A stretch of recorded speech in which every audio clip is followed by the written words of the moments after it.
Unité 1, classe 4. Principaux documents utilisés dans le fonctionnement des structures d'hébergement. Introduction. Dans ce cours, nous comprendrons davantage les aspects qui imprègnent la standardisation des processus. Le désir d'un client, dans tout établissement, est d'être bien servi, afin de dépasser ses attentes. Lorsqu'un client décide de séjourner dans un hôtel, que ce soit pour le travail ou les loisirs, il s'attend à être bien accueilli, à bénéficier d'un bon hébergement et d'une bonne nourriture, et l'hôtel souhaite entretenir et fidéliser chacun de ses clients. La problématique de la gestion de la qualité totale, TQM, implique la nécessité de répondre aux attentes de tous les clients, internes, employés et externes, clients et communautés. De cette manière, nous découvrirons également les aspects du PDCA, un acronyme pour Plan, DO, Check and Act, et l'importance de mettre en œuvre des procédures opérationnelles standards. À la fin du cours, vous êtes censé être capable d'identifier les besoins en matière de planification et de normalisation des processus dans le segment hôtelier. Gestion de la qualité totale, TQM, processus et procédures. Lorsqu'ils décident de séjourner dans un hôtel, les clients recherchent la qualité de l'établissement, un bon hébergement, une bonne cuisine, des divertissements et de bonnes expériences. Il est donc nécessaire de connaître le concept de TQM. TQM, en bref, peut être décrit comme un modèle de gestion dans lequel l'entreprise, à travers le contrôle ou la gestion des processus, G-gestion, cherche à satisfaire, Q-qualité, les besoins de tous, T au total, les personnes avec lesquelles vous êtes engagés, clients, salariés, actionnaires, voisins. Castelli, 2016, p. 33.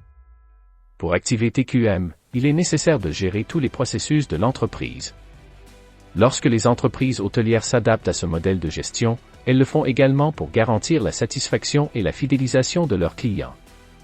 Le tableau 1 présente la gestion des routines divisées en deux fronts, la gestion par ligne directrice et la gestion de la routine de travail. La gestion de la qualité totale basée sur la satisfaction du client ne concerne pas seulement ceux qui fréquentent les hôtels.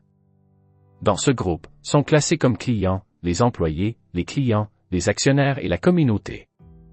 Cette satisfaction peut être rendue possible par les services rendus par les établissements hôteliers, c'est la manière dont les clients, tous, ressentiront les dimensions de qualité dans les biens et services proposés. On Portugalimund divisor la qualidade en dimensions, Castelli, 2016. 1. Qualité intrinsèque, Q, ce sont des caractéristiques propres aux biens et services, telles que la durabilité, l'originalité et l'apparence. Et surtout, comment ces biens et services sont livrés aux clients. 2. Livraison, E, concerne le délai et les quantités correctes. Cela implique la courtoisie, la politesse et la disposition des préposés. 3. Coût, C, les coûts d'entretien d'un établissement hôtelier tiennent principalement compte de la taille de l'hôtel. Ils sont responsables de la rémunération des employés, de l'entretien des installations et de l'achat du matériel. Des réductions soudaines des coûts peuvent compromettre la qualité du projet et doivent être réalisées avec prudence. 4. Morale M, compte sur l'évaluation et le niveau de motivation des salariés, étant donné que la qualité de l'entreprise est intrinsèquement liée au bon service de ses travailleurs. 5. Sécurité, S, concerne le niveau de sécurité, tant de la part des invités qui fréquentent l'entreprise que des salariés qui y travaillent. Afin de répondre aux exigences de qualité, les hôtels doivent normaliser et documenter leurs procédures.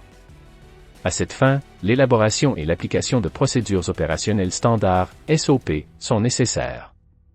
Dans le secteur hôtelier, la procédure opérationnelle standard, SOP, partie d'une analyse de la structure de l'entreprise, de l'équipement et du comportement des clients. Une SOP a comme point de départ, I. Organiser tout le matériel pour la journée de travail. 2. Normaliser et décrire toutes les tâches par département et employé. I. Guider les directives opérationnelles. Zanet, 2010, p. 69. Méthode PDCA dans les projets hôteliers. Atteindre les objectifs organisationnels est crucial pour le succès de toute entreprise. La gestion stratégique vise à les atteindre afin d'atteindre les résultats souhaités. De cette manière, la méthode PDCA se présente comme une méthodologie de gestion qui vise la survie de l'organisation, étant l'acronyme de plan, DO, check, et act. PDCA est utilisé de deux manières, I, pour maintenir les résultats planifiés dans les objectifs standards, désormais appelés SCDA, S pour standard, 2 pour améliorer les résultats prévus dans les objectifs ou résoudre des problèmes, appelés PDCA. Castelli, 2016, p. 42. La différence fondamentale entre SCDA et PDCA est que ce dernier est utilisé dans des fonctions stratégiques, managériales, tandis que le premier est exercé dans des fonctions opérationnelles axées sur le respect des SOP, LOP, Oliveira, 2013.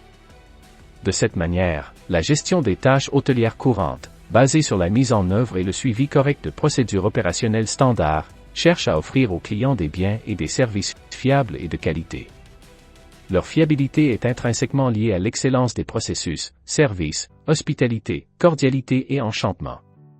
Observez dans le tableau 3 la direction de la SDCA pour se conformer au SOP. Pour Castelli, 2016, avec la gestion de la SDCA, il est possible de standardiser les tâches, former les employés, superviser et auditer, contrôler les résultats et établir des traitements pour les non-conformités. Les procédures opérationnelles standards doivent être suivies par tous les employés. 1. Réception, réceptionniste, portier, serveur, sauveteur, professeur de gym, animateur, maître d'hôtel et barman. 2. Back-office, cuisinière, blanchisseuse, téléphoniste, femme de ménage et femme de ménage. Le tableau 4 présente un modèle de la première page d'un POP. Cette page présente les principales fonctionnalités qui seront abordées tout au long du document. Les pages suivantes présentent le contenu des démarches en vue de leur réalisation. Structure et applicabilité de la procédure opérationnelle standard, SOP, dans les hôtels. Dans ce bloc, nous traiterons de la structure et de l'applicabilité d'une SOP dans le segment hôtelier. Pour atteindre l'excellence en matière de qualité de service, l'hôtel doit mettre en place des procédures standardisées visant à servir et à ravir les clients. De plus, grâce à ces procédures, il est possible de vérifier les non-conformités afin de pouvoir les résoudre. À titre d'exemple, après avoir complété la première page du SOP pour un hôtel-restaurant, il est nécessaire de détailler la deuxième page, comme suit dans le tableau 5. Dans l'item « Soins particuliers » de la SOP présentée, la liste de contrôles qui doit être complétée après le quart de travail, repas est mentionnée. Le tableau 6 présente cette liste de contrôles dont l'objectif est d'identifier les non-conformités par quart de travail, afin qu'il soit possible d'analyser et de traiter chacune d'entre elles. Principaux documents utilisés dans le fonctionnement des établissements d'hébergement. Comprenons un peu plus l'importance des procédures opérationnelles standards, SOP. Dans un premier temps, nous parlerons des spécificités de ces documents. Ensuite, sur l'importance de les mettre en œuvre dans le segment hôtelier. L'objectif est de fournir une meilleure gestion, orientation et instruction à toute l'équipe impliquée dans les routines et les processus internes de l'entreprise hôtelière. Pour finir, nous parlerons d'un modèle spécifique dans un hôtel-restaurant.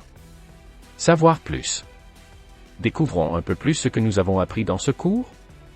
Il est important que vous disposiez d'autres sources de recherche pour pouvoir réfléchir à l'importance de normaliser les procédures au sein des organisations. La lecture d'articles scientifiques complète l'apprentissage, en plus de faire réfléchir à chaque détail de la préparation d'une SOP. Proposition de mise en œuvre d'une procédure opérationnelle standard pour la haute saison, une étude de cas à l'hôtel Mariscao. Proposition de mise en œuvre d'un manuel de procédure et de formation pour le secteur de gouvernance de l'hôtel Ibis Navgant Italia.